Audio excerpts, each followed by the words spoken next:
सुंदर लाल, कलकत्ता से। बाबा, विचार,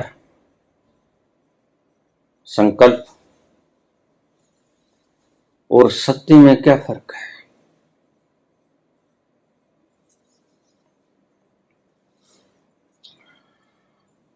हम इन चीजों में उलझ के रह गए। कुछ धर्म कहते हैं सोचते चले जाओ, हो जाएगा।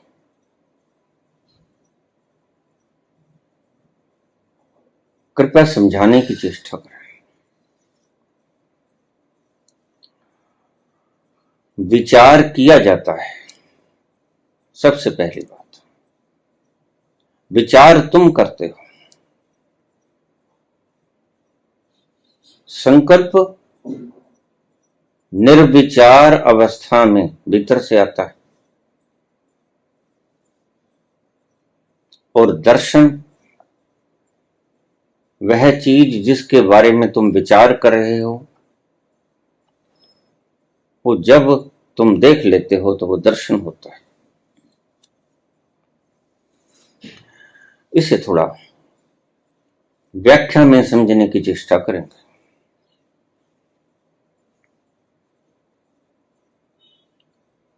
कोई समस्या आ गई आपके ऊपर, आप विचार कर रहे हो, इसके कौन कौन से पहलू हैं, क्यों समस्या आई, क्या निदान किया जाए, कहां जाया जाए, क्या उपाय किया जाए, यह है विचार।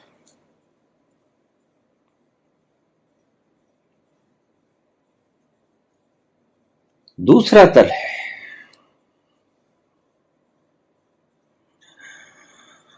विचार तुम करते हो। जब तक तुम हो तब तक तुम विचार करते हो। उस विचार से जो भी हल मिलेगा वह बड़ा हल्का फुल्का होगा, क्योंकि मस्तिष्क के तल से आया हुआ वह हल है। जब तुम निर्विचार हो जाओगे, विचारों की ऊहापोह, समुद्र के ऊपर उठी हुई लहरें अपना शोर मचाना बंद कर देंगे, तो तुम मौन में आ जाओगे। विचारों की हलचल समाप्त हो जाएगी। यह कान ओली समाप्त हो जाएगी। तुम अपने भीतर उतरोगे। मौन, उस मौन की गहरी अवस्था में एक मुकाम आता है, और ध्यान रखना, ये सारे मुकाम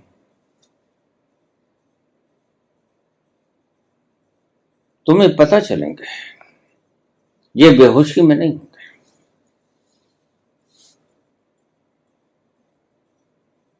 जैसे विवेकानंद जब ध्यान में जाया करते थे तो ध्यान में कुछ नहीं करना होता, ध्यान में सिर्फ बैठ जाना होता है।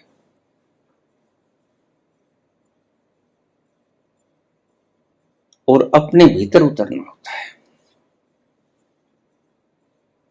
एक दिन वो ध्यान करते करते अपने भीतर इतना गहरा उतर गए, वहां जाकर उन्हें आभास हुआ। ध्यान रखना, मैंने पहले भी बोला था कि तुम्हें तुम्हारी अवस्थाओं का पता चलेगा कि तुम कहां हो, क्या कर सकते हो। और निर्विचार से शुरू होता है ये सारा मसला। जब तक तुम बौद्धिक तल पर विराजमान हो तब तक तो मात्र बौद्धिक ही हल मिलेंगे। तुमसे हल ना हुआ, तुम किसी सर से पूछ लोगे। सर से भी हल ना हुआ तो तुम किसी विशेष व्यक्ति से पूछ लोगे, अनुभवी से पूछ लोगे। लेकिन वो जवाब देंगे बुद्धि के तल पर, बौद्धिक तल पर। ये तो है विचार का तल, इतना महत्वपूर्ण नहीं। दूसरा तल संकल्प का। जब तक तुम हो तब तक संकल्प का उदय नहीं होता। अब बड़े कमाल की बात है, संकल्प को उदय करने के लिए आज आध्यात्मिक केंद्र मन तो पहले से ही बड़ा बोल रहा है, उसको और बोलने के लिए शब्द दे देते हैं, वो चाहे ओम का, वो चाहे ओम शांति का हो, वो चाहे कोई नाम जप हो, वो कुछ भी हो, मन पहले से ही बोल रहा है, शोरगुल खिला रहा है। तुम उसे और शोरगुल में धकेल देते हो। शोरगुल तो पहले ही बहुत थे। ये कोई अध्यात्म नहीं, यह तो सिर्फ कारोबार है, व्यापार है। अगर कोई व्यक्ति उस तल पे जाना चाहता है जिसे हम दर्शन कहते हैं, तो उसे इन सब झंझटों से बचना होगा, इन झंझटों से पार जाना होगा। और एक बात और भी ध्यान में रखना, विचार के तल पर कभी शांति नहीं होती, क्योंकि विचार के तल पे शोर बहुत होता है, और जहां शोरगुल है वहां डेसिबल की आवाज बहुत ज्यादा है, और आपका अस्तित्व शोर को बर्दाश्त नहीं करता।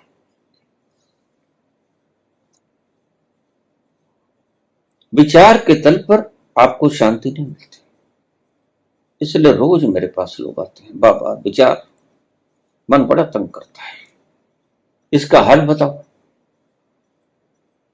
ये बौद्धिक तल पर रुके हुए लोग हैं, विचारों को विचारों से हल करना चाहते हैं, और कभी नहीं होगा यह। विचारों को विचारों से हल नहीं किया जा सकता, विचारों को विचारों से काटा नहीं जा सकता, और तुम सदा से ये करते रहे हो। एक विचार को दूसरे विचार से काट देते हो, एक तर्क को दूसरे तर्क से काट देते हो। विचारों को शांत करने का एक ही उपाय है, विचारों के तल से हट जाओ, बौद्धिक तल से हटकर नीचे आ जाओ। बौद्धिक तल से आगे जब तुम जाओगे तो विचार धीरे धीरे धीरे धीरे कम होते जाएंगे, कम होते जाएंगे, और एक वक्त ऐसा आएगा जब विचार समाप्त हो जाएंगे। तुम देखोगे जब विचार शांत हो गए, विचार उठे ही ना, कोई लहर ना उठी, समुद्र शांत हो गया झील की तरह, तो तुम वैसे ही बैठे रहना, तुम और गहरे जाओगे, खिसकोगे। एक तल आता है जब तुम्हें पता चलता है कि इस तल पर आकर मैं कुछ भी कर सकता हूं। ऐसा ही विवेकानंद के साथ हुआ। विवेकानंद जब अकस्मात उस तल पर पहुंचे तो बड़ा हैरान हुए। मैं चाहूं तो कुछ भी कर सकता हूं। ये वही तल है जिस तल पर तुम जैसा सोचोगे वैसा बन जाओगे, जैसा सोचोगे वैसा हो जाएगा। ये जो तुम्हारे साइकोलॉजिस्ट कहते हैं, ये ब्रेन में बैठे बैठे, ये बौद्धिक सतर पर बैठे बैठे यह नहीं हो पाएगा। बौद्धिक सतर को छोड़ना पड़ेगा, दिमागी हलचल को शून्य करना होगा, निर्विचार होना पड़ेगा, पहली बात। फिर अपने ही भीतर और गहरा उतरना होगा, फिर कहीं जाकर दूर उतर आएगा जहां तुम्हें एहसास होगा कि मैं जो चाहता हूं वह हो जाएगा। यह मानसिक कृत्य नहीं है जो आपके गुरु आपको समझाते हैं कि सोचते जाओ सोचते जाओ। अब गधे के आगे खड़े होके तुम सोचते जाओ कि ये घोड़ा हो जाए, ये घोड़ा हो जाए, हो जाएगा? नहीं होगा। क्यों? क्योंकि ऐसा होता ही नहीं। लेकिन एक तल ऐसा है, ऋषियों की खोज को मनोवैज्ञानिकों ने, ऋषियों ने तो खोजा अंतस में जाकर, और वही बात वैज्ञानिकों ने समुद्र के किनारे पर खड़े होकर बाहर बाहर से बिना स्वयं अनुभव किए सिर्फ सोच से नियम लगा दिए कि ऐसा करने से ऐसा हो जाता है। होता नहीं। बौद्धिक सत्र पे नहीं होता। बुद्धि को विश्राम देना होगा। मन समाप्त हो जाता है, विचार निर्विचार में बदल जाते हैं और तुम फिर भी गहरे चले जाते हो, तो एक तल ऐसा आता है जहां जाकर तुम जो भी सोचते हो वो हो जाता है। उसमें ज्यादा मेहनत कशी की जरूरत नहीं, वहां रेपिटेशन करने की जरूरत नहीं, वहां तो सिर्फ संकल्प करना होता है। जो मैंने कल कहा कि ईश्वर एक था, उसने संकल्प किया एको अहम बहुश्यामि, एक से अनेक हो जाऊं। उसने विचार नहीं किया,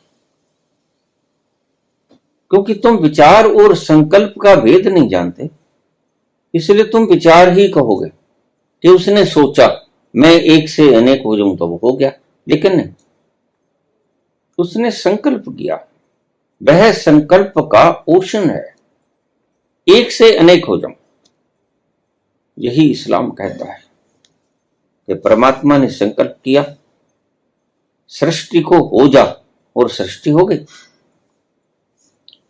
ये सब बातें संकल्प की हैं, और ये संकल्प जो है यह विचारों से नहीं आता।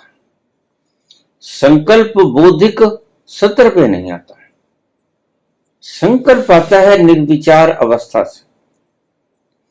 अब इस बुनियादी चीज को आप समझ लेना। जो लोग तुम्हें संकल्प दिलाना चाहते हैं या संकल्पित करना चाहते हैं, उनकी शुरुआत ही गलत है, आगाज ही गलत है। क्योंकि वो जैसे तुम हो वैसे ही तुमको संकल्प दिला देते हैं, जबकि तुम संकल्प करने के योग्य होते नहीं। विचारों से निर्विचार अवस्था में जाना पड़ेगा, और निर्विचार अवस्था में गहरे उतरना पड़ेगा, और गहरे गहरे गहरे उतरना पड़ेगा, तो तुम्हें बराबर अपनी कैपेसिटीज का पता लगेगा। एक वक्त ऐसा आएगा जब तुम्हें लगेगा मैं जो बोल दूंगा वो सत्य हो जाएगा, मैं जो सोच लूंगा वह सत्य हो जाएगा। और बहुत गहरे तल पर जब स्वामी विवेकानंद गए तो उन्होंने देखा, महसूस किया कि मैं जो कुछ भी चाहूं वो कर सकता हूं।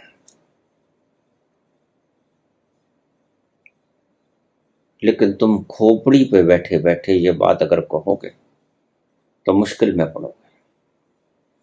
ये कभी नहीं होने वाला है। बौद्धिक तल पर बैठे बैठे, बुद्धि के तल पे बैठे बैठे तुम लाख विचार किए जाओ कि ये पानी दूध में बदल जाए, नहीं बदलेगा।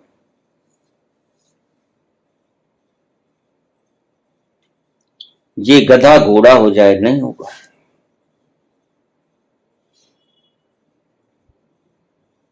जब तुम गहरे संकल्प में चले जाते हो, विचार से परे निर्विचार अवस्था में अपने ही भीतर गहरे तलों में उतर जाते हो, और तुम्हें पता चलेगा कि तुम जो सोचोगे वही हो जाएगा। ये वो अवस्था है। मनोवैज्ञानिक लाख चिल्लाते रहे, चिल्लाते हैं, वो मात्र आपको बेहोशी की अवस्था में ले जाएंगे। ये दो रास्ते हैं, एक होश का, एक बेहोशी का। दूसरे रास्ते पे दूसरे व्यक्ति की जरूरत पड़ती है, उसे हम हिप्नोटिज्म कहते हैं, सम्मोहन।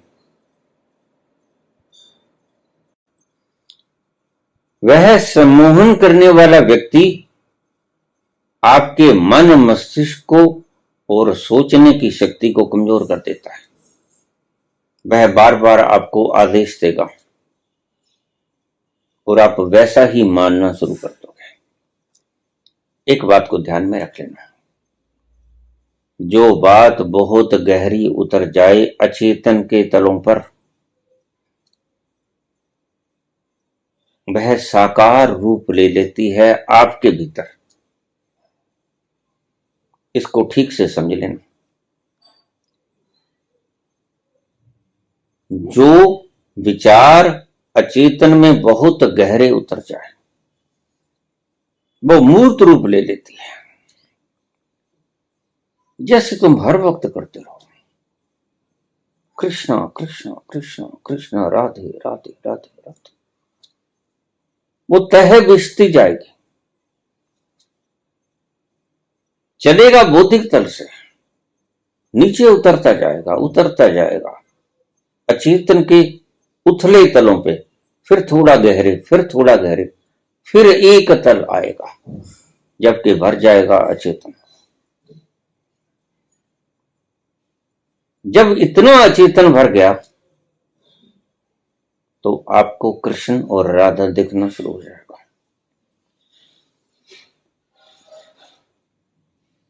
अगर सारे दिन तुम राम राम करते रहो, सारे दिन तुम राधे राधे करते रहो, कृष्णा कृष्णा करते रहो,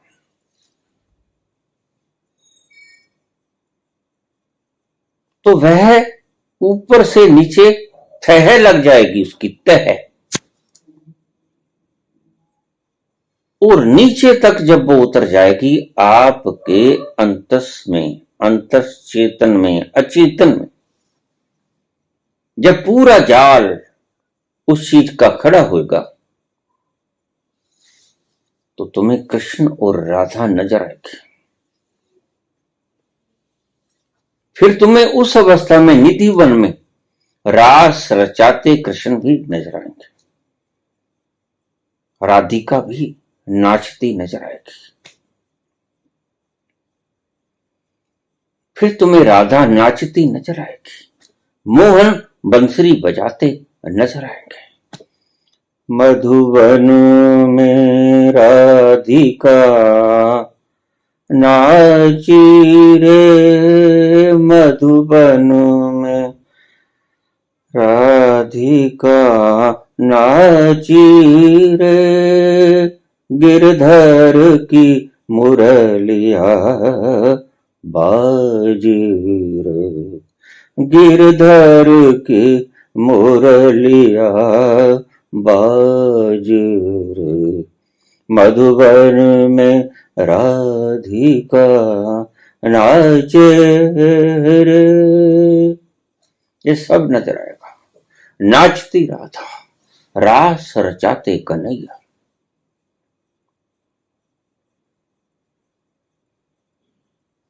लेकिन ये इल्यूजन होगा, सब दिखेगा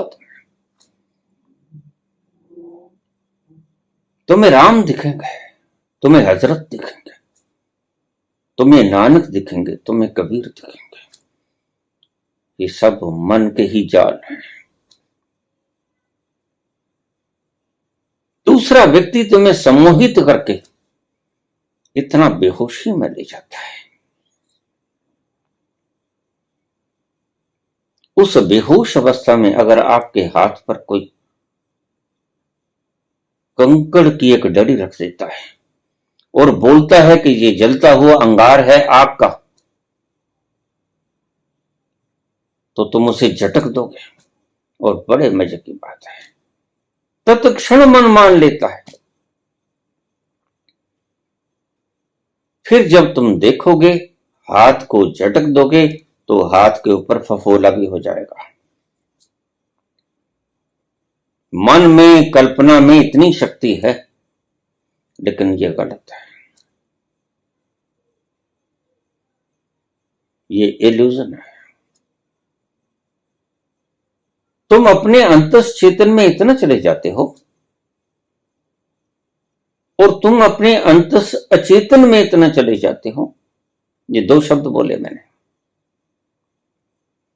अंतस अचेतन में चले जाते हो दूसरों के कहने से, और अंतस चेतन में चले जाते हो स्वयं की श्रम से।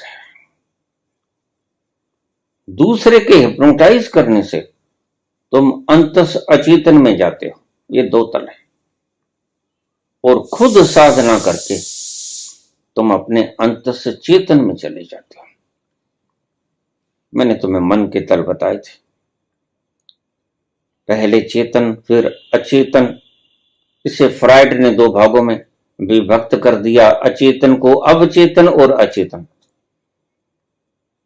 और तीसरा कॉस्मिक अचेतन, और चौथा कॉस्मिक चेतन, कोलेक्टिव चेतन, सामूहिक अवचेतन और सामूहिक चेतन। तल तो चार हैं, लेकिन सिगमंड फ्राइड के हिसाब से लेंगे तो 5 हो जाएंगे। तो हम सीधी सीधी बात करें जो आपको समझ में आ जाए, विचारों से कुछ नहीं होने वाला। विचारों के तल पर तो शोर ही शोर है, और इस शोर में तुम और शोर धकेल देते हो, और तुम सोचते हो कि शायद इस शोर से वह शोर मिट जाएगा। नहीं, मिटेगा। उस शोर का अनुभव होना बंद हो जाएगा।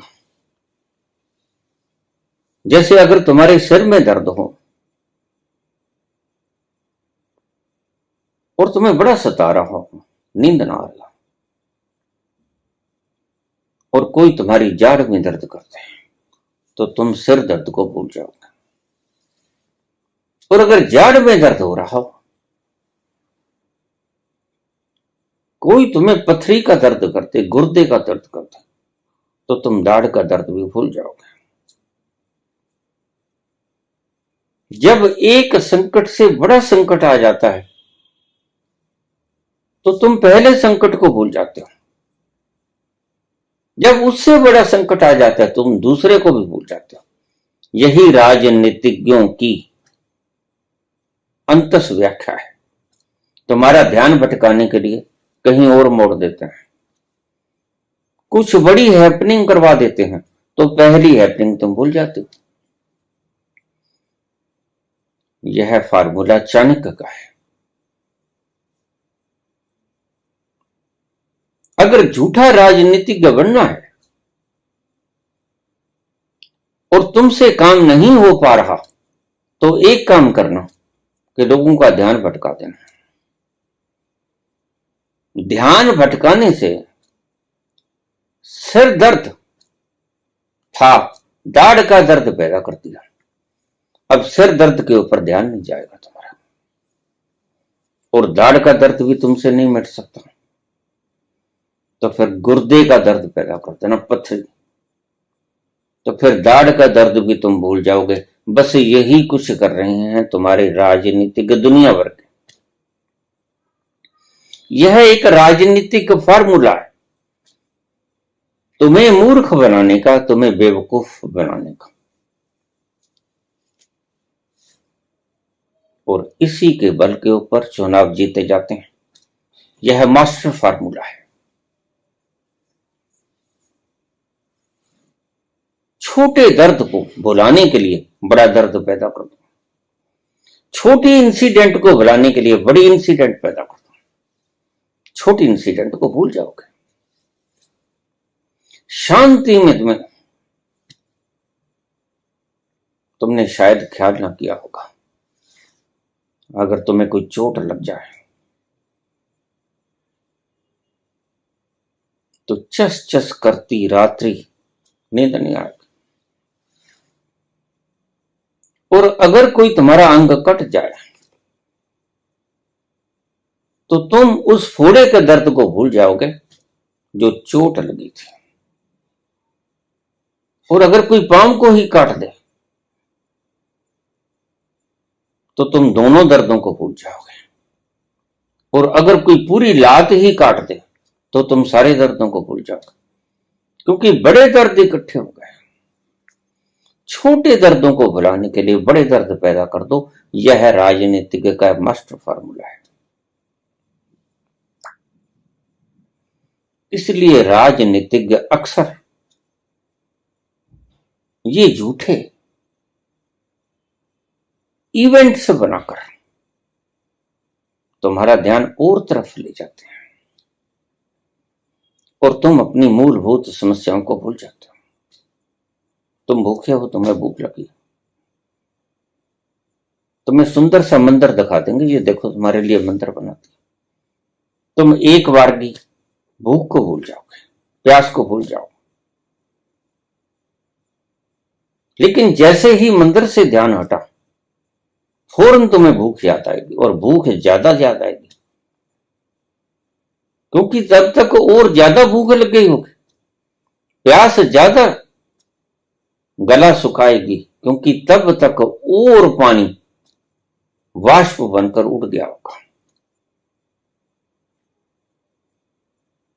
तो दो अवस्थाएं हैं बुद्धि से नीचे जाने की, एक अचेतन रूप से जाना, एक चेतन रूप से जाना। तो मैंने चेतन रूप से जाने का आपको एक एग्जाम्पल दिया, स्वामी विवेकानंद का। मैंने कई बार इस कहानी को दोहराया है। तो जब वो उस स्थल पर गए, वहां उन्हें पता लगता है कि मैं क्या कर सकता हूं। तो उन्होंने किसी गरीब ब्राह्मण को, जो सारे दिन टल्ली बजाता रहता था बेचारा, तो उस पर तरस भी आता था। ये काहे पत्थर पूछता है, ये गणेश बैठा रखे हैं, छोटे छोटे हजारों देवी देवता, सुबह से शाम तक बेचारा आराम नहीं कर पाता, जिंदगी बेकार हो गई, कितने वर्ष हो गए टल्लियां खड़काते, कुछ नहीं मिला। तो तरस आता था, आते भी जाते भी उसको देखते थे, वो बस टल्ली ही खड़काता रहता। सुबह ब्रह्म मुहूर्त में 3 बजे उठ जाता और रात तक यही कुछ करता रहता। बीच में से उठ के खाना पानी कर लेता। तो उसके ऊपर बहुत तरस आता था सभी को। लेकिन जब पहुंचे विवेकानंद और जब देखा कि मैं कुछ भी कर सकता हूं, तो और कुछ याद आया, वो पंडित जी महाराज याद आए कि इसका जीवन तो सुधारूं। तो उन्होंने आदेश जारी कर दिया कि ऐसा कर, बोरी में बांध ले, एक बैग में बांध ले, ये सभी तरह भगवानों को, और जा कुएं में फेंका। ऐसा हो सकता है, हुआ। उसने सारे भगवान इकट्ठे किए। यह विचार उसका नहीं था, वह उन्हें गालियां देने लगा, बड़ा लहू पिया है तुमने, सुबह से शाम तक तुम्हारी पूजा करता हूं, आराधना करता हूं, कोई चैन नहीं मिलता, तुमने मुझे क्या दिया, इतने वर्ष हो गए जिंदगी तबाह करते, अब तुम्हें फेंक के आऊंगा कुएं में। उसने तो सारे इकट्ठे कर लिया, विचार संकल्प तक पहुंचा और संकल्प ने मूर्त रूप ले लिया। इसे कहते हैं संकल्प, चेतन का संकल्प। अब हम दूसरी तरफ आ जाएं। अचेतन का संकल्प। अचेतन का संकल्प वो जो मैंने आपको बताया कि हिप्नोटिज्म करने वाले व्यक्ति आपको हिप्नोटाइज कर लेंगे। आप चेतन अवस्था में नहीं होगे बल्कि अचेतन अवस्था में होगे।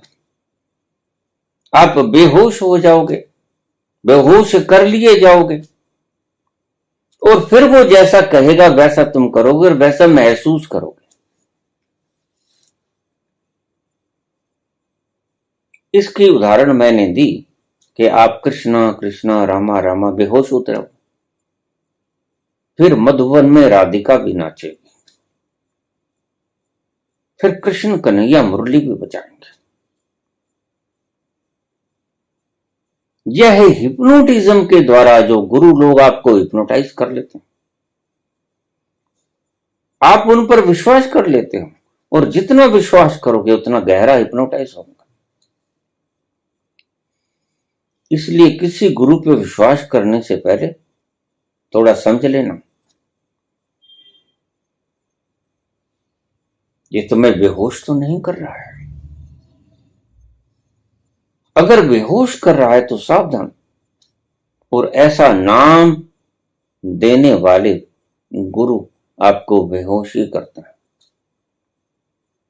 उनके पास और कोई कला नहीं होती, बस एक ही शब्द को पुनरुक्ति करते रहो, उससे तुम बेहोश हो जाओगे। उस बेहोशी की अवस्था में तुम बहुत गहरे उतर जाओगे और गहरे उतर के तुम मीरा को नाचते भी देखोगे,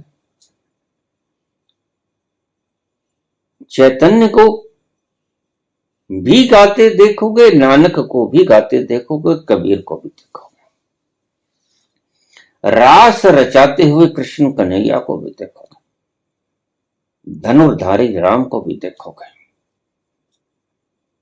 सब कुछ देखोगे। लेकिन वो इल्यूजन होगा, वो भ्रम होगा। विवेकानंद वाला ध्यान भ्रम नहीं था। उसने संकल्प किया और मूर्त रूप ले गया, बांधा भगवानों को। आगे की कहानी मैं आपको सुना चुका हूं। रामकृष्ण ने रोक लिया और इधर आपने कोई संकल्प नहीं किया, आपको बेहोश कर दिया गया। और बेहोशी की अवस्था में आप एक भ्रम देखने लगे। जो व्यक्ति हल्का बेहोशी करता है, ये हिप्नोटिज्म करने वाले लोग इतने गहरे से आपको हिप्नोटाइज नहीं कर पाते। ज्यादा गहरे से हिप्नोटाइज करने वाले व्यक्ति तो इस धरती पे ही नहीं, थोड़े से हिप्नोटिज्म में ले जाते हैं। उस अवस्था में बेहोशी की आलम के भीतर बैठे बैठे वो आपके मन के भीतर कुछ भी डाल सकते हैं। गुरु लोग आखिर इस शिक्षा का सहारा लेते हैं और तुम सारी उम्र के लिए उनके चरणों के गुलाम बनकर रह जाते हो। इसलिए मैं बार बार कहता हूं, होशियार यार जानी ये रास्ता ठगों का, यहां जरा नजर चूकी तो माल दोस्तों का। भीड़ों को बारे को देखकर तुम भीड़ मत बन जाना, जन्म बेकार हो जाएगा। पहले जन्म तो बेकार हो ही गए, ये जन्म भी बेकार हो जाएगा। अब इन दो वस्तुओं को आप अच्छी तरह से समझ लेना, जो आपके बौद्धिक सतल से चलती हैं और नीचे उतरती हैं पैरेलल। एक चेतन होती है, एक अचेतन होती है। चेतन तो तुम खुद उतरते हो अपने भीतर और अचेतन दूसरे के द्वारा उतरते हो। अचेतन की बात एक तो मैंने बताई, जो ये विधियां देते हैं, जो जाप यज्ञ हवन वगैरह जो कुछ भी आपको पंडितों पुरोहितों ने आज तक सिखाया है, ये श्राद्ध करो, ये वो करो, ये वो करो, ये सब अचेतन में धकेल दिए गए आप। अभी कल ही मुझसे किसी ने प्रश्न पूछा कि ये कुल देवता और कुल देवी होते हैं। अब हम इतने गर्क चुके हैं, हमारे कुल का कोई व्यक्ति आदि काल में जो हुआ, उसको पूछते पूछते हम इतने बेहोश हो गए कि आज हम उनको कुल देवी और कुल देवता का खिताब दे बैठे, जबकि वो सैकड़ों जन्म ले लिए होंगे मरने के बाद। उनको पता भी नहीं होगा कि मेरी पूजा की जा रही है। कुल देवी और कुल देवता के नाम के ऊपर ऐसा डकोसला चल रहा है, झूठ। कोई कुल देवता नहीं होता, कोई कुल देवी नहीं होती। जैसे आज मैं चला जाऊं और मेरे आने वाली 100 पीढ़ियां मुझे कुल देवता के रूप में पूछती रहे, मैं तो जाऊंगा इसके बाद। अगर मेरे कुछ कर्म भोग बाकी हैं तो फिर मैं शरीर धारण करूंगा, अगर मेरे कोई कर्म भोग बाकी नहीं है तो मैं विदा हो जाऊंगा। ऐसे ही कोई व्यक्ति 100 पीढ़ियों पहले था, उसे हम कुल देवता मानकर आज भी उसकी पूजा कर रहे हैं। पूजा कर रहे हैं, कोई बात नहीं, डर रहे हैं अगर पूजा ना करें तो यह हमारे ऊपर कुपित हो जाएगा, यह हमारा कोई नुकसान कर देगा। ऐसा ही श्राद्ध की धारणा, ये धारणा अगर प्रेम से किया जाए श्राद्ध, तो उस व्यक्ति को याद करना कि आज से इतने साल पहले ये व्यक्ति हमारे बीच में बैठा था, बातचीत कर रहा था, सुख दुख साझा कर रहा था, आज नहीं है। उसको श्रद्धा पूर्वक याद करना था श्राद्ध, लेकिन आज ये डर का कारण बन गया है, और ये डर आगे क्या गुल खिलाएगा पता नहीं। ऐसे ही अचेतन में धकेली गई कुछ पाखंड वृत्तियां जो तुम्हारे अंतस में बंधन बनकर खड़ी हैं और तुम्हें पता भी नहीं। मैं देखता हूं तुम्हारी बुद्धि और तुम्हारा अचेतन इतना भरा पड़ा है इन जंजीरों से, किस किस को तोड़ूं, किस किस को तोड़ूं, इतना भरा पड़ा है। तुम इतने भयभीत हो गए हो कि पांव भी रखते हो, संभल के रखते हो कि दायां पहले रखूं कि बायां पहले रखूं, कहीं कोई अनिष्ट ना हो जाए। और देखिए अनिष्ट तो एक दिन हो ही जाता है। जिस अनिष्ट की संभावना से तुम डरते हो वह एक दिन हो ही जाएगा, उसे कौन रोक पाए। और सारी उम्र तुम कंपते कंपते गुजार देते हो। तो कल ही मेरे से प्रश्न पूछा गया, कुल देवता और कुल देवियां होती हैं? नहीं होती। प्रकृति अपना काम करती है। जो व्यक्ति की उम्र अपने हिसाब से शरीर उसका काम करना बंद कर दिया, उसकी चेतना बाहर निकल गई, प्रकृति का दायित्व है कि आपको नया गर्भ उपलब्ध करवा देना। वह आपको नया गर्भ उपलब्ध करवा देगा। जैसे ही तुम उस शरीर के साथ अपना मोह तोड़ोगे, वह आपको नया गर्भ उपलब्ध करवा देगी। जिस कुल देवता को, जिस कुल देवी को, जिसका श्राद्ध तुम कर रहे हो, वो कब का जन्म ले चुका हो, और सैकड़ों जन्म ले चुके तुम्हारे कुल देवता और कुल देवी। और तुम्हारे जिनके श्राद्ध कर रहे हो वो भी कितने ही जन्म ले चुके, लेकिन आज भी तुम उनका श्राद्ध न करो तो डरते हो। ये ब्राह्मणों की कुव्यवस्था थी। इसको प्रेम की रंगत में ढाल लिया जाता तो बड़ा शुभ था। जिन बुजुर्गों की अथक मेहनत से हम आज इस कगार पे आ पहुंचे, इस स्थान पे बैठे हैं, आनंदित हैं, और उनका शुक्राना अदा किया जाए तो वो श्राद्ध ठीक। और अगर भय से आप श्राद्ध करोगे तो कहीं अगर न किया तो वो हमारा कुछ अनिष्ट ना कर दे, तो फिर ये भ्रम, ये इल्यूजन, ये आपके लिए बेड़ियां बन जाएगा।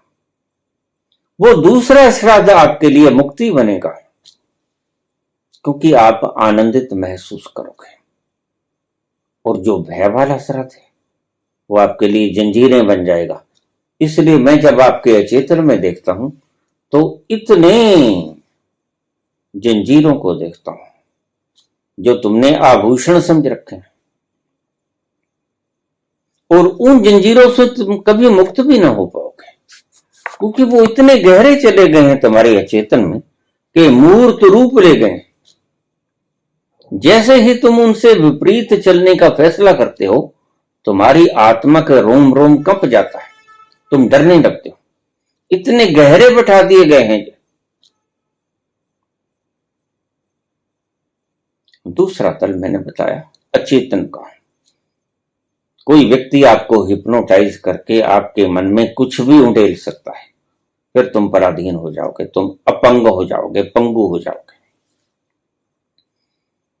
फिर तुम बौद्धिक क्षमता खो दोगे। इसलिए किसी हिप्नोटिज्म को, हिप्नोटाइजर को कभी मत कहना कि मुझे हिप्नोटिज्म कर दो, तुम दुर्बल हो जाओगे,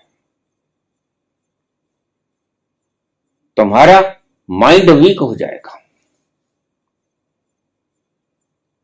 और ये शरारती लोग ऐसा कुछ करते हैं। ये सारी व्यवस्थाएं, सारा ढांचा मनोविज्ञान के द्वारा शास्त्रों का खिलारा हुआ है, पंडितों, पुरोहितों का और सभी धर्मों के अग्रगण्यों का। वो धर्म चाहे कोई भी हो, सभी धर्मों को आज व्यापार बना दिया गया है।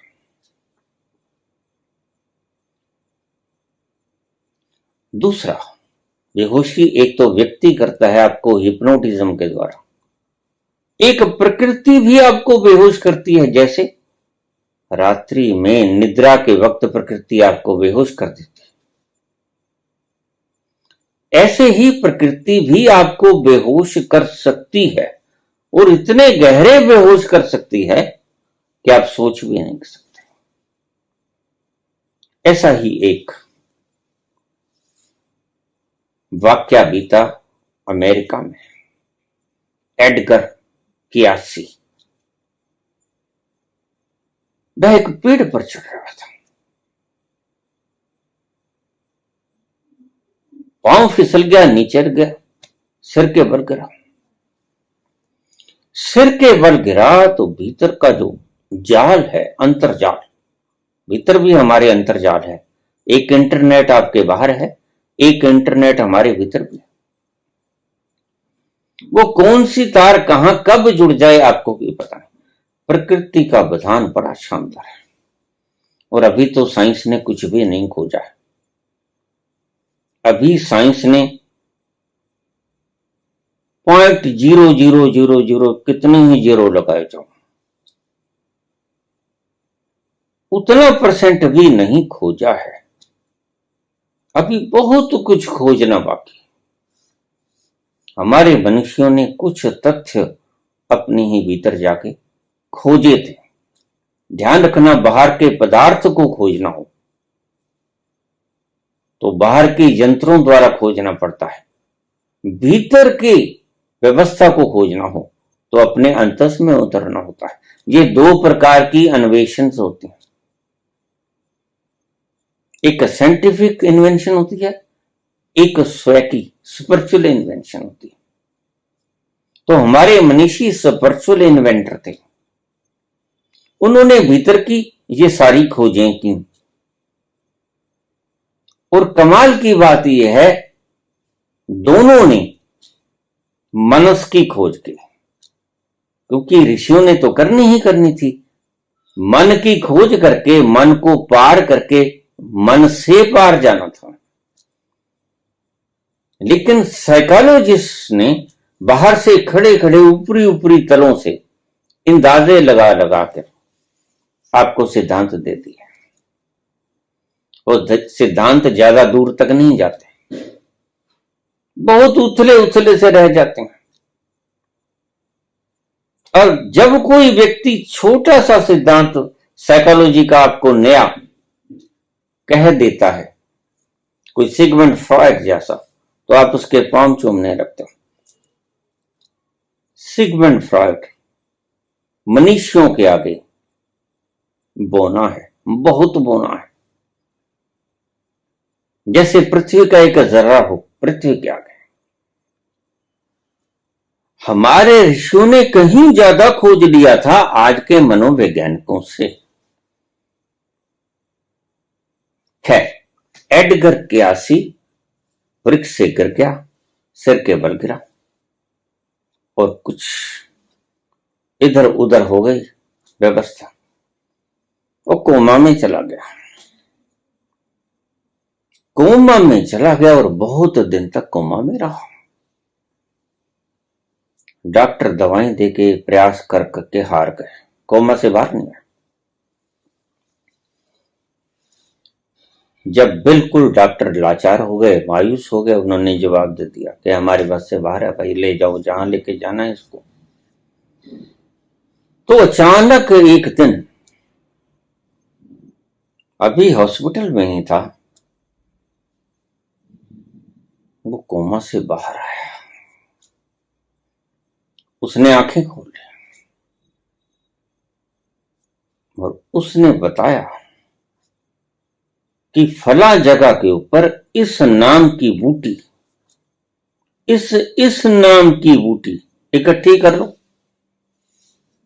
उसे कूट छान लो और इस प्रकार उसकी औषधि तैयार करके मुझे दो, मैं ठीक हो जाऊंगा। इस घटना को हल्के में मत लेना, यह आपको अंतस प्रज्ञा के बारे में बहुत कुछ समझा देगी। यह प्रकृति ने आपको बेहोश किया था।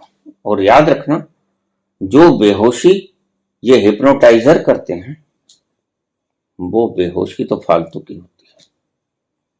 जो बेहोशी आपको कुदरत करती है, वो बेहोशी बड़े काम की होती है। जैसे रात्रि की नींद, अगर आपको ना आए तो आप पागल हो जाओ, वो भी कुदरत आपको बेहोश करती है और कुदरत आपको ध्यान में भी ले जाती है।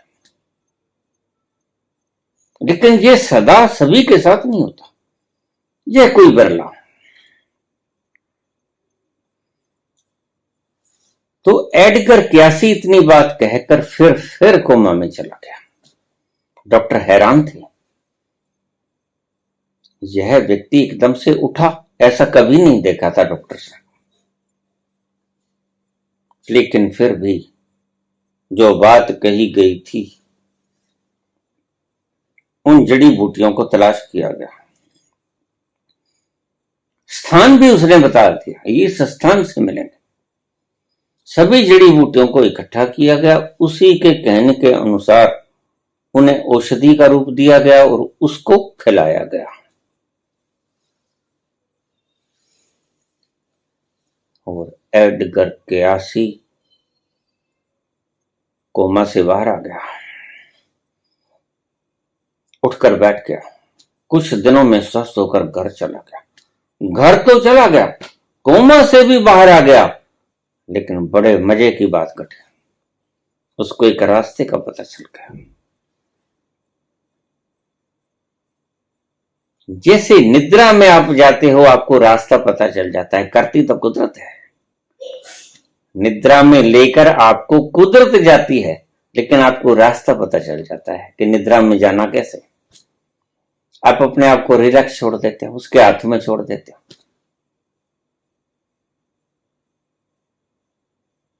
और नींद में प्रकृति तुम्हें ले जाती।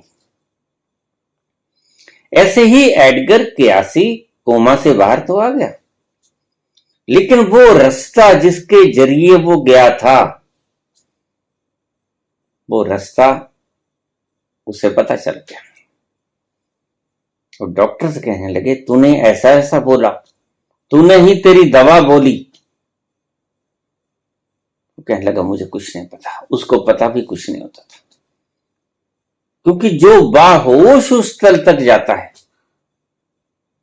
वह तो बाहोश जब चाहे जा सकता है। उसे समाधिस्थ कहते हैं। और जो बेहोश उस तल तक जाता है, तल तो वही होता है, उसे सिर्फ रास्ता पता होता है जाने और आने का, लेकिन अपनी होश पूर्वक नहीं जाता वो, बस रास्ता ही पता होता है उसे। जैसे आपको ये पता है कि नींद आएगी कैसे, बिछोने पर सो जाओ, गदम गदम गदेला सिर पे सराहना रख लो, ऐसी आराम की अवस्था में रिलैक्सेशन सारा कुछ छोड़ के लेट जाओ, थोड़ी देर में नींद आ जाएगी। ऐसे ही उसको फार्मूला पता चल गया। उसने समझाने की चेष्टा भी की, लेकिन वो समझा ना सका। अब जो ध्यान में चला गया व्यक्ति, जो समाधि में चला गया, वो आपको कितना समझाता है, कितनी माथापच्ची करता है, लेकिन फिर भी आप समझ नहीं पाते। इसी तरह वो बेचारा समझाता रहा सारी उम्र, और वह व्यक्ति उसके बाद काफी वर्षों तक जिया। 1945 में द्वितीय विश्व युद्ध जब समाप्त हुआ, तब जाकर कहीं उसकी मृत्यु हुई। और यह घटना 1905 के आसपास की है, जब वो वृक्ष से नीचे गिरा था। तो करीब 40 वर्ष तक वह लोगों का भला करता रहा, उसे रास्ता पता चल गया। जब कोई व्यक्ति ऐसा आता पीड़ित, तो वह उसी रास्ते से अपने उसी तल पे उतर जाता। इतना पता था उसे, वो रास्ता जाता कहां है ये नहीं पता था। इतना पता था कि ऐसे जाया जाता है उस रास्ते पे, लेकिन जाया कहां जाता है ये नहीं पता था। जो समाधिस्थ व्यक्ति है वो तो जरा जरा जानता है कहां कहां से चला, क्या क्या मिला रास्ते में, कौन कौन सन्मुख हुआ, सब चीजों को बता देगा। वो बाहोश जाएगा, बेहोश नहीं जाएगा। लेकिन एडगर क्यासी भी जाता था रोज, और भीतर से जाकर वो अजीब अजीब से नुस्खे ले आता था, जिनको ढूंढते थे लोग, अजीब अजीब से, जिन्हें लोग डॉक्टर जवाब दे देते थे कि अब कोई उम्मीद नहीं। अक्सर डॉक्टर ये कहते हैं कि इसकी सेवा कर दो। क्या खाक सेवा करेंगे? मुर्दे की सेवा थोड़ी होती, बस कहने का तरीका है डॉक्टर का कि जाओ घर ले जाओ, इसकी सेवा करो। सेवा तो जीते जी होती है, मुर्दे की क्या सेवा होती है?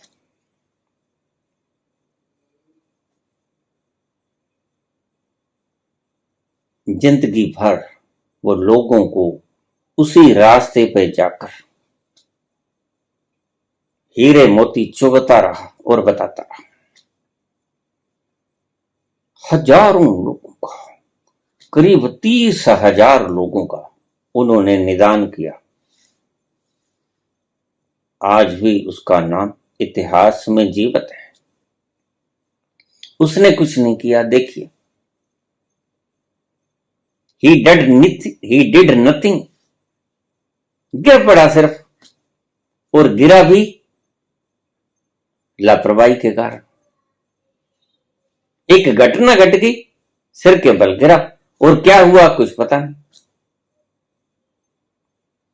बस वो मार्ग जानता था सिर्फ, और कुछ नहीं जानता था। उसने हजारों रोगियों का निदान किया। बात चली थी संकल्प से। अगर विवेकानंद बहुत गहरे उतर जाते हैं तो एक तल पर आकर पता चलता है कि मैं जो चाहूं कर सकता हूं। विवेकानंद किसी भी चीज का इलाज कर सकते हैं। अब तुम पूछोगे कि वो इलाज करते क्यों? उनके तो 31 बीमारी थी। बिल्कुल ठीक है। सभी संत पुरुष अपना इलाज नहीं करता। रामकृष्ण परमहंस के थ्रोट कैंसर हो गया, जिद्दू कृष्णमूर्ति के पेंक्रियाटिक कैंसर हो गया। खुद का इलाज उन्होंने कर नहीं सके या किया नहीं। आपके भीतर यह प्रश्न उठता होगा, उन्होंने किया नहीं। वो कर सकते थे, क्योंकि वो प्रकृति के सिद्धांत को, एक्शन रिएक्शन के सिद्धांत को, कर्म भोग के सिद्धांत को भली भांति जानते थे। और उनसे ज्यादा अच्छी तरह कौन जानता था? अगर किसी ने मुझसे कुछ पैसा उधार लेना है, मैं उनका ऋणी हूं, तो मेरे पास कोई आ जाता है और मेरे पास पैसा है तो मैं उसे दे दूंगा, ये ईमानदारी से, क्योंकि मैं ऋण मुक्त होना चाहता हूं। और अगर मैं बेईमान हूं तो मैं उसे कह दूंगा, टाल दूंगा कि जाओ, आगे जाओ, फिर आ जाना, 10 दिन बाद आ जाना, 2 महीने बाद आ जाना। वह मेरी बेईमानी है, पैसा होगा मेरे पास। बस इसी तरह कुदरत का ये कर्म भोग का नियम किया है, इसलिए प्रकृति ने दंडित किया है, लेकिन व्यक्ति भोगना नहीं चाहता। इसी गलत फहमी के भीतर कि शायद मैं लटका लटका के मुझे भोगना ही ना पड़े, लेकिन नहीं, कैरी फॉरवर्ड तो किए जा सकते हैं कर्म, लेकिन उनके बीजों को मिटाया नहीं जा सकता। यह कर्म भोग का सिद्धांत जिद्दू कृष्णमूर्ति जानते हैं, रामकृष्ण परमहंस जानते हैं, विवेकानंद थोड़ा सा जानते हैं, ज्यादा नहीं, क्योंकि पूरा पहुंचे नहीं, और कम से कम उस तल तक नहीं पहुंचते हैं जहां जाकर इसका निदान पता लग जाए। लेकिन रामकृष्ण परमहंस जानते हैं, जिद्दू कृष्णमूर्ति जानते हैं, लेकिन फिर भी तकलीफ से मरते हैं। बुद्ध जानते हैं, तड़प के मरते हैं। महावीर तो जानबूझ के मरते हैं, भूखा रहना अपनी इच्छा से। तो वो जानते हैं, लेकिन जानबूझकर इलाज नहीं करते। वो जानते हैं, ये भी जानते हैं कि इसको ठीक करके करूंगा क्या, उनकी जीवेषणा मर गई।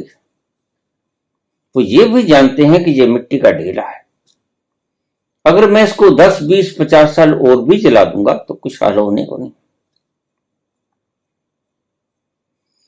इसलिए वो प्रकृति के नियमों में मानकर, हुक्म है अंदर सबको, बाहर हुक्म न को है, नानक हुक्म जे बुझे, होम में कहे ना को है। वो खुद की आपकी इच्छा थोपते ने, तेरा पाना मीठा लाग है, अगर तू ऐसा ही चाहता है तो ठीक है,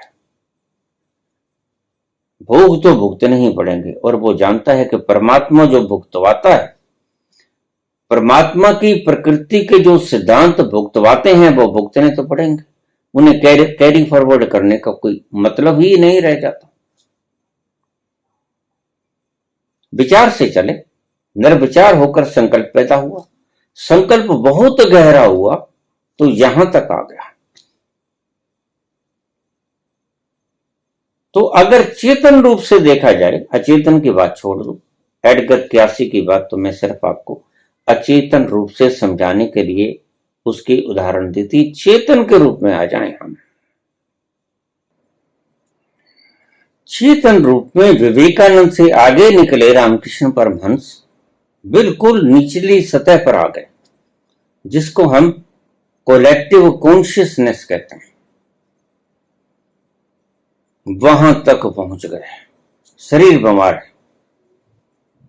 और तुम ये प्रश्न पूछोगे, नेचुरल है, क्योंकि तुम संसार में रहते हुए लोग, तुम्हें अभी गद्दियों की चाहत है, तुम्हें अभी सुखों की चाहत है, तुम अभी दुखों से दूर भागते हो, तुम्हें अभी जीना है, जीवेषणा पक्की, तुम मृत्यु से डरते हो, तुम्हें अभी कलेक्ट करना है, तुम दान दे नहीं सकते, तुम्हें अभी जीवन से प्रेम है, इसलिए तुम डरोगे। तुम्हारे मापदंड रामकृष्ण परमहंस के मापदंडों से बिल्कुल उलट है। रामकृष्ण ऐसा क्यों सोचते हैं ये तुम सोच ही नहीं पाओगे। रामकृष्ण परमहंस को विवेकानंद ने बहुत बार कहा, आपके पास मां रोज आती, मां से कह दो ठीक कर देगी। कोई ख्याल नहीं किया। एक दिन थोड़ा गुस्सा हुआ, मां आती है जब आपके पास तो क्यों नहीं कहते आप। तो रामकृष्ण परमहंस ने कहा, मुझे एक बात का जवाब दे। जब तेरे ऊपर आर्थिक तंगी थी, पिताजी का स्वर्गवास हो गया था, तब मैंने तुझे 3 बार भेजा माता के पास, क्या तू मांग पाया। विवेकानंद मौन हो गए। नहीं मांग पाया। क्यों नहीं मांग पाया। क्योंकि वहां जाकर उसके घेरे में मांगना बेहुदा हो जाता है। क्या मांगू। और मां से वात्सल्य की मूर्ति से उसके चरणों की भक्ति ही मांग लूं, यह ज्यादा शुभ रहेगा। तो तुम भूल गए ना। हाँ मैं भूल गया गुरुदेव, लेकिन हम आपको जाते भी तो देखना स्वीकार नहीं कर पाते। तुम हमें छोड़ के बिछड़ जाओ ये भी तो स्वीकार नहीं कर पाते। तुम इतने दर्द से छटपटाते रहो ये भी तो हम स्वीकार नहीं कर पाते। और रामकृष्ण परमहंस समझाते कि मूर्ख कौन तड़प रहा है देख तो, मैं तो मस्ती में बैठा हूं, ये शरीर दर्द से तड़प रहा है, मैं कहां तड़प रहा हूं। तो मुझे तो देख ही नहीं रहा। शरीर तड़पता है, दर्द होता है बेचारे को। मैं मां से क्या कहूं। मुझे तो शर्म आती है, लज्जा लगती है। मां के पास जाते ही जैसे तुम भूल जाते थे, उसके ओरे के भीतर प्रवेश करते ही जैसे तुम भूल जाते थे, तुम्हारे लिए पैसा, धन, वैभव, खजाना, पदवी यह बेकार हो जाती थी। और तुमने मांगा तो मां तेरे चरणों की भक्ति दे दे। मां मुझे शक्ति दे दे, लोक कल्याण कर सकूं। मां मुझे मुक्ति दे दे, ये जो बंधनों की गांठ मैंने सिर के ऊपर बांध रखी है ये तोड़ दे। ऐसी कृपा कर, भक्ति दे, मुक्ति दे, शक्ति दे। तो तुमने ये क्यों मांगा। तुम्हें कितने बार मैंने कहा कि जा तू फिर जा, जो चीज मांगने गया था वो तो मांगी नहीं। पिता तेरे स्वर्गवास हो गए हैं, घर में खाना नहीं पकता, 9 भाई बहन हो तुमने मांगा। तो नरेंद्र नाथ चुप हो जाते हैं, उन्हें जवाब नहीं आया। जिची बात तो ठीक है, मैं भी तो गया था, नहीं मांग पाया। उसके ओरे में जाते ही तुम सारी तमन्नाओं को खो देते, क्योंकि जिसके सामने, जिसके प्रभाव के अंदर तुम जाते हो वह प्यारा ही इतना है। मांग कहां उठ जाती है, काफूर हो जाती है, तुम्हें पता ही नहीं चलता। और फिर तुम लज्जा महसूस करते हो कि इससे ये भी क्या मांगूंगा। इतनी विराट कि आगे मैं ये शूद्र मांगू, ये कंकड़ पत्थर मांगू, राजा से, महाराजा से, महासम्राट से, महाविराट से, परवरदिगार से ये कंकड़ पत्थर मांगू। तो गुरुदेव मैं वापस आ गया। बस ऐसे ही जब मैं जाता हूं वापस आ जाता हूं, जाके क्या मांगूंगा से। लेकिन एक दिन तो बहुत जिद पकड़ ली सभी ने। हम आपको खोना नहीं चाहते, हम आपको ऐसी तड़पन में देख नहीं सकते, आप कृपा करो बोलते हैं। मां से एक बार कहते, आज तो जरूर ही कह देना, नहीं मैं सुबह आपसे नाराज हो जाऊंगा, हम सभी आपसे नाराज हो जाएंगे। तो कहते अच्छा आज मैं कहूंगा, फिर तुम नहीं मानते तो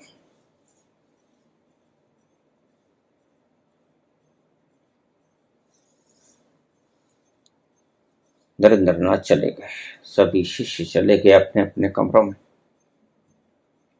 और सुबह उठे और गए रामकृष्ण परमहंस के पास। गुरुदेव, क्या आपने माता को कहा कि मुझे दर्द मुक्त कर दो, थोड़ा सा पानी, थोड़ा सा ग्रास खाने के योग्य हो जाऊं, ऐसी कृपा करते हैं? रामकृष्ण बर्राए गले से बोले, अरे नरेंद्र, तूने तो मुझे बड़ी लाज दिलाई, मां ने मुझे बहुत झिड़का, ये तेरा गला ही तो तेरा गला है, तू नरेंद्र के गले से खा लिया कर, तू कालू के गले से खा लिया कर, ये सारे गले तेरे ही तो हैं, इनसे खा लिया कर। मुझे बड़ी संकोच लगी, बड़ी लज्जा आई, शर्मसार हो गया, मुंह न दिखा सका मां को, उल्टे पैर वापस आना पड़ा। तूने मुझे बड़ा शर्मसार किया, आगे से कभी ऐसी बात मत करना, मैं तुम्हारी बात नहीं मानूंगा। तूने मुझे लज्जाजनक स्थिति में खड़ा कर दिया, मैं मां को क्या मुंह दिखाऊंगा? तुम पूछोगे कि जब वह कर सकता है तो किया क्यों नहीं? इसीलिए नहीं, यह बड़ी लज्जा आती है। उस विश्व सम्राट से, उस परवरदिगार से, उस बेपरवाह से इतनी तुच्छ सी चीज मांगो, उसके आगे ये तुच्छ हो जाते हैं तुम्हारे हीरे मोती जवाहरात, जीवन मृत्यु सब कंकड़ पत्थर हो जाते हैं। जब सत्य की चमक सामने होती तो असत्य गलना शुरू हो जाता है। तुम खा लिया करो, नरेंद्र के गले से खा लिया करो, और खाते ही हो, उसके गले से पी लिया करो, और ये सभी गले तुम्हारे ही तो हैं। तुम्हारे प्रश्न जिस तल से उठते हैं, उस तल से रामकृष्ण नहीं आपका इलाज करेंगे, और अगर किसी का करेंगे भी तो खुमारी के अंदर डूबे डूबे, उनसे हो जाएगा, शुद्ध बुद्ध के अंदर नहीं होंगे। कर सकते हैं लेकिन खुद का भी नहीं करते। अब आप हिसाब लगा लीजिए, बड़ी लज्जा आती है। तुम राजा के पास जाकर ये कहोगे थोड़े से कंकड़ पत्थर दे दो, लाज ना आएगी? इतनी तुच्छ सी चीज मांगते हुए ये कंकड़ पत्थर तो खाए भी ना जाएंगे, इनसे तो पेट भी नहीं भरेगा, प्यास भी नहीं बुझेगा।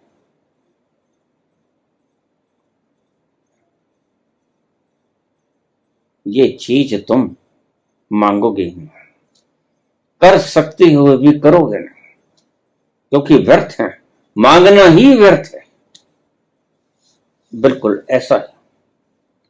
लेकिन तुम्हारे भीतर जब तक तुम इस तल पर हो, ऐसे ही प्रश्न उठेंगे, मूढ़तापूर्ण प्रश्न ही उठेंगे, क्योंकि तुम मूढ़ता के भीतर अवस्थित हो, इसलिए यही प्रश्न उठेंगे।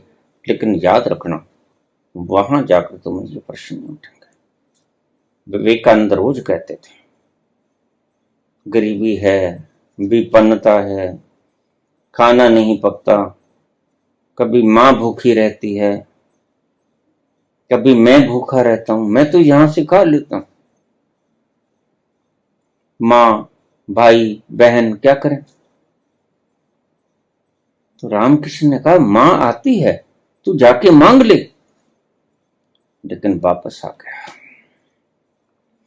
कहना बड़ा आसान है तुम्हारे लिए, क्योंकि तुम अपने तल से बात सोचते हो, लेकिन जिस तल से तुम बात सोचते हो उस तल पे रामकृष्ण नहीं रहे, उन्होंने वो तल कभी का छोड़ दिया। जिद्दू कृष्णामूर्ति ने कभी का वो तल छोड़ दिया, इसलिए वो मांगना ही नहीं चाहते। वो चाहते हैं जल्दी से भोग के विदा हो जाऊं। मदहोशी के आलम में खोए खोए से बेपरवाहियों के उस विशाल समुद्र के आगे जाकर वो का खाक मांगते।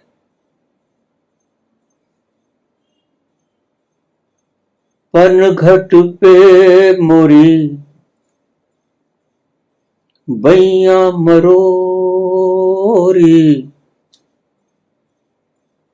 मैं बोली तो मेरी मटकी होरी, मैं बोली तो मेरी मटकी फोरी। पनघट पे मोरी बैया मरोरी, मैं बोली तो मेरी मटकी फोरी, मैं बोली तो मेरी मटकी फोरी। पैया परूं करूं, पैया परूं करूं, पैया परूं करूं, मैं बिनती पर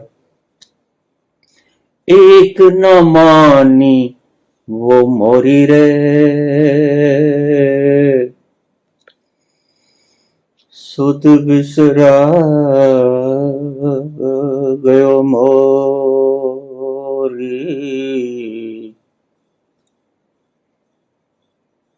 वो काला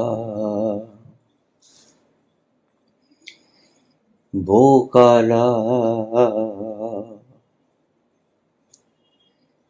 एक बांसुरी वाला,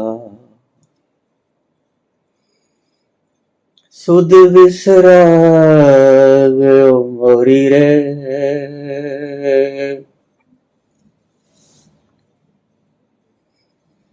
सुध बिसरा गयो मोरे, माखन चोरो नंद किशोर कर गयो मन की चोरी रे,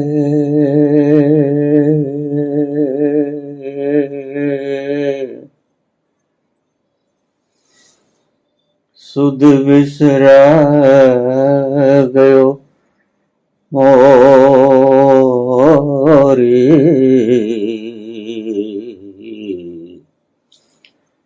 वो काला एक बांसुरी वाला, वो काला